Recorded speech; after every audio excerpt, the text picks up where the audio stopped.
நாம எல்லாரும் டார்வின் சொன்னத தப்பா புரிஞ்சுக்கிட்டோமா? நிலத்துக்கு வர்றதுக்காக நுரையீரல் உருவாகலன்னு சொன்னா நம்புவீங்களா?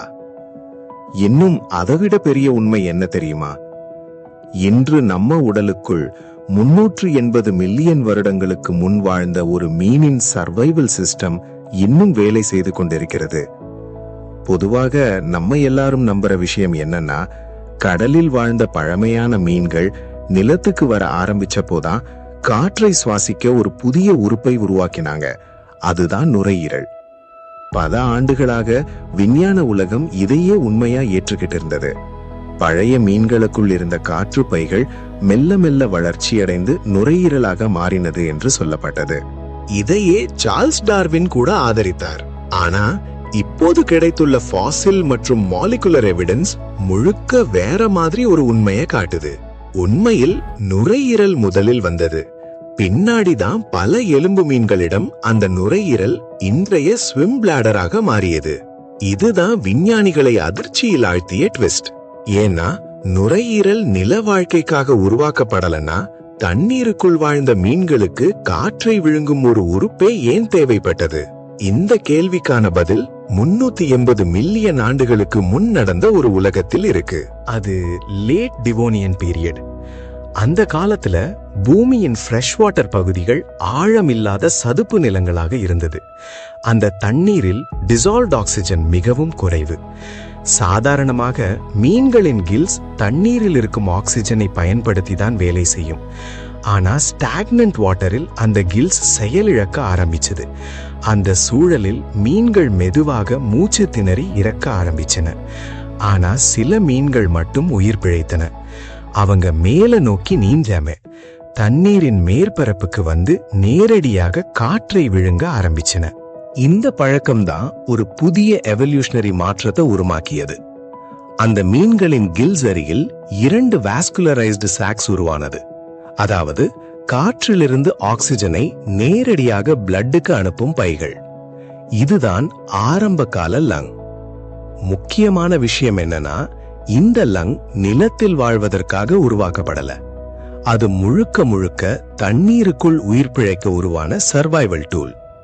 டெவோனியன் ஸ்வாம்புகளில் உலர்ந்து கொண்டிருந்த சதுப்பு நீரில் மீன்களை காப்பாற்றிய எமர்ஜென்சி சிஸ்டம். பின்னர் உலகின் சூழ்நிலைகள் மாறின. கடல்களில் ஆக்சிஜன் அதிகரிக்க ஆரம்பித்தது. அப்போது இந்த பிரிமிட்டிவ் லங் ஒரு எவல்யூஷனரி கிராஸ் ரோட்ஸ்க்கு வந்தது. பல மாடர்ன் போனிஃபிஷ்களில் அந்த சாக் உடலின் மேல் பகுதிக்கு போய் ஸ்விம் பிளாடராக மாறியது. ஆனா நம்ம ஆன்செஸ்டர்ஸான லோப்ஃபின் ஃபிஷ் வேறொரு பாதையை தேர்ந்தெடுத்தது. அவங்க அந்த லங்கை கீழ்ப்புறத்திலேயே வைத்துக்கிட்டு இன்னும் அதிக ஆக்சிஜன் எடுக்க ரிஃபைன் பண்ணினாங்க. டிக்டாலிக் போன்ற இன்டர்மீடியட் ஃபாசில்ஸ் இந்த மாற்றத்தை தெளிவாக காட்டுது. இந்த மீன்களிடம் மிக வலுவான ரிப் கேஜ் உருவானது. அது உடலின் எடையை தாங்குவதோடு ரெஸ்பிரேட்டரி சிஸ்டம் கொலாப்ஸ் ஆகாமல் பாதுகாத்தது. அதாவது நில வாழ்க்கை ஒரு பிளான்ட் எவல்யூஷன் இல்ல, அது ஒரு அக்வாட்டிக் கிரைசிஸின் சைடு எஃபெக்ட். நிலத்துல வாழ்ந்த உயிரினங்கள் மில்லியன் ஆண்டுகளுக்கு முன்பே ஒரு மீனை காப்பாற்ற உருவான அனாட்டமியை தான் பயன்படுத்தின. ஆனா இந்த ஏன்ஷியன்ட் அடாப்டேஷன் நம்ம உடலில் மட்டும் ஒரு அடையாளத்தை விடல. அது நம்ம பிரெயின் ஸ்டெம்லயே பெர்மனன்ட் கமாண்டாக பதிந்து விட்டது. இதற்கு உயிரோட இருக்கும் உதாரணம் லாம்ப்ரே.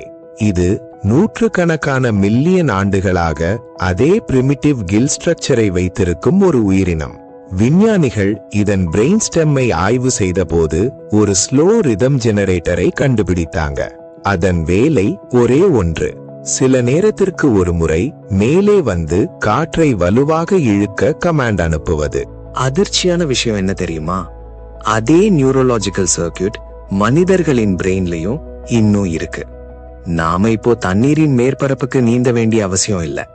ஆனா இந்த சர்க்கியூட் ஒவ்வொரு சில நிமிடத்திற்கும் ஆக்டிவேட் ஆகி நம்மை இன்வாலண்டரி சை அல்லது டீப் பிரெத் எடுக்க வைக்கிறது.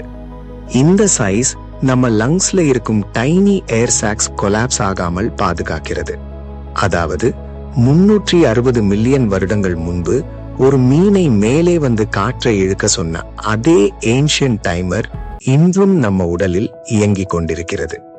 இந்த எவல்யூஷனரி லெகசி நம்ம ஜெனடிக்ஸ்ல கூட ஹார்ட் கோடடாக இருக்கு. இதில் முக்கியமான ஜீன் ஒன்று TBX4. இந்த ஜீன் தான் எம்பிரியானிக் டெவலப்மெண்ட்ல லங்ஸ் மற்றும் லிம்ஸ் இரண்டையும் ரெகுலேட் செய்கிறது. பழைய லோப்ஃபின் ஃபிஷ்களில் இந்த ஜீன் ஏர் கல்ட்டிங் சாக்ஸ் உருவாக்கவும் வலுவான ஃபின்ஸ் வளர்க்கவும் இன்ஸ்ட்ரக்ஷன்ஸ் கொடுத்தது. அதே ப்ளூ பிரிண்ட் தான் இன்றும் மனிதர்களில் வேலை செய்கிறது. TBX4 ஜீன் நம்ம லங்ஸை மட்டுமல்ல, நம்ம கை கால் வளர்ச்சியையும் ஒரே நேரத்தில் கோஆர்டினேட் செய்கிறது. இந்த கனெக்ஷன் எவ்வளவு ஆழமானது தெரியுமா? இந்த ஜீனில் மியூட்டேஷன் ஏற்பட்டால் மனிதர்களில் சிவியர் ரெஸ்பிரேட்டரி ப்ராப்ளம்ஸுடன் ஸ்கெலிட்டல் டிஃபெக்ட்ஸ் கூட ஏற்படுகிறது. அதாவது நம்ம ரெஸ்பிரேட்டரி சிஸ்டம் ஒரு சாதாரண உடல் அமைப்பு கிடையாது. அது கோடிக்கணக்கான ஆண்டுகளாக சர்வைவலுக்காக மாற்றமடைந்த ஜெனடிக் மற்றும் நியூராலஜிக்கல் கோடுகளின் தொகுப்பு. சுருக்கமாக சொல்லணும்னா, இன்று நாம் மனிதர்களாக நடந்து கொண்டிருக்கிறோம். ஆனா நம்ம உடலுக்குள் இன்னும் உயிரோடு இருப்பது ஒரு காலத்தில் உலர்ந்து கொண்டிருந்த பழமையான சதுப்பு நீரில் ஒரு மீனை உயிருடன் வைத்திருக்க உருவாக்கப்பட்ட பயாலஜிக்கல் சர்வைவல் சூட் தான். இப்போ இந்த வீடியோ பார்க்கும்போது நீங்க திடீர்னு ஒரு டீப் பிரெத் அல்லது சை எடுத்தீங்களா? அப்படின்னா அது உங்க 380 மில்லியன் வருட பழமையான ஃபிஷ் பிரெயின் இன்னும் பேசிக்கொண்டிருக்கிறது என்பதற்கான சான்று. இந்த டீப் சையை நீங்க கவனித்திருக்கீங்களா? கமெண்ட்ல சொல்லுங்க.